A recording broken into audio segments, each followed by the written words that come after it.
Episode really quick because I recently, well, actually just today, found out some news about Sega that I just wanted to go ahead and talk about with you guys right quick. So I figured I'd go ahead and put on some kind of Sega game that I had on here.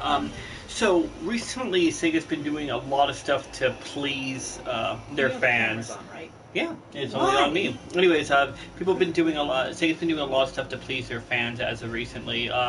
And one big thing was that unlike Nintendo, and don't get me wrong, I love Nintendo, but people put up hacked games or something like that, and they make their own games, and Nintendo shuts them down, and YouTube channel problems, and Sega actually hired somebody that was making a Sonic game unofficially to make Sonic Mania. So we have Sonic Mania, we have Sonic Forces, which you have the custom characters. They've been doing a lot, and Sega recently said that they're planning on bringing back their old IPs, and they have this whole huge plan for 2017 through 2020 to make a lot of stuff happen. I am actually particularly excited about this because when I think old IPs, I think Space Channel 5, I think Nights into Dreams, I think Golden Axe, I think Streets of Rage, I think Panzer Dragoon. I could literally go over with this, but there's so many different things that I think about. Anyways, coming back to now, recently, now this, from what I saw in another video, is not, Sega kind of officially came out and confirmed it, but it's like a 99% thing. You guys can look into it. So, they've been talking about something called Sega Forever, which is going to be a Sega subscription service.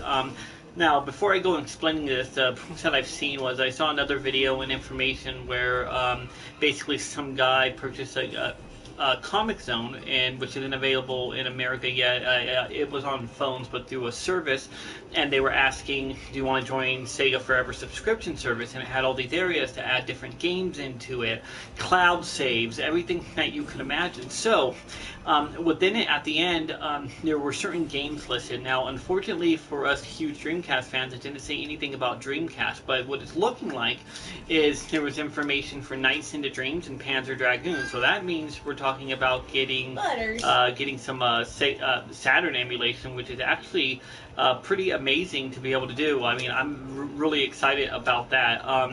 On top of that, I can see there being other games from Sega Master System, Sega Genesis, you name it, and hopefully eventually Dreamcast, but just the fact that we're getting Saturn is cool.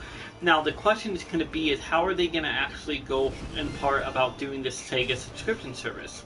Now, what I'm assuming is you're going to pay a monthly fee, and by paying that fee, you're going to be getting monthly games, and these monthly games are going to be available for you with different options, emulation options, as well as being able to get, to be able to have cloud saves.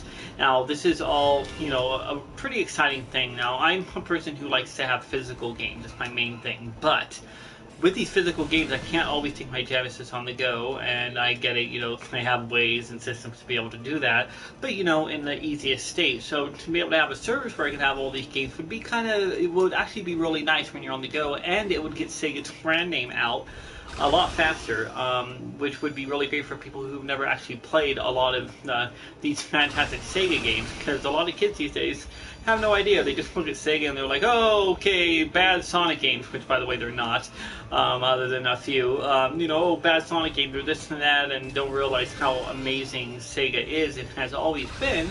They're just, a little bit more quiet about things, but they have some awesome franchises still, till this day. Here's what I'm hoping. I am not a fan of phone games. And what I mean by that is it is a pastime. If I'm sitting at a doctor's office, I can play something for maybe 5 minutes. I don't care. I know there's other people out there that do care. But what I'm thinking is with the subscription service, they can go all out. They can do it on PC. Which would be awesome. So for Steam users, they can do it on iOS, of course, for phone users. They can do it for consoles like PS4, PS3. They can do it for Vita, so you have it on the go. They can do it for the Nintendo Switch. As long as they're willing to do that, then I can see this being something that's incredibly successful and actually just really, really awesome. So I'm looking really, really forward to seeing what Sega is going to have in store for this.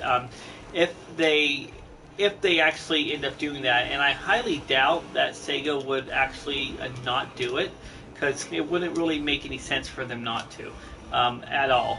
So yeah, I'm thinking they're probably going to go about and doing all this service. It'd be really cool too, since you're getting a newsletter, if they make it like the old Sega magazine that you're able to get, and then we can start seeing stuff like the Streets of Rage 4 with the classic style and not 3D, and a lot more really awesome games. So here's the hoping. One thing that I think would be a really cool idea is, you know, again, I'm not a big digital person. I like everything to be physical, but something I think would be good for Sega to make money is if they're going to do an emulation service, they can do it like Netflix kind of. You know, they have a service, you go on there, and there's Sega games, and if you pay for that service, you get to play all of these different amazing Sega games. And again, I would enjoy that personally because I don't always, even though I have my Genesis and all my main systems I play it on, it would be nice to have. It would be great for streaming, and more importantly, it would be great to bring newer people back to Sega and showing them the greatness that Sega has always been and everything that Sega is fully capable of. So